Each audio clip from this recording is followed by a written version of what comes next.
আল্লাহ রাসূল সাল্লাল্লাহু আলাইহি সাল্লাম সম্পর্কে প্রত্যেকটি মুসলমানের জানা ওয়াজিব। বলেন কি? ওয়াজিব।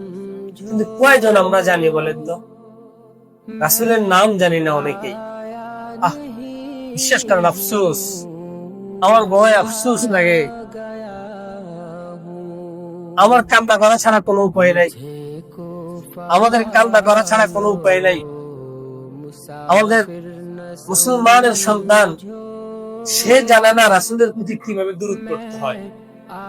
বিশ্বাস করেন, আল্লাহর কসম, এর থেকে বড় দুঃখজনক, বড় হতাশার, বড় আবেগের, বড় দিলটা মর্মান্তিক হওয়ার মতো আর কিছুই নেই, আর কিছুই নেই। যেই নবী এত কিছু করে গেলেন, কিন্তু মুসলমানের সন্তান সে জানে না রাসূলের প্রতি কিভাবে দুরূদ পড়তে হবে।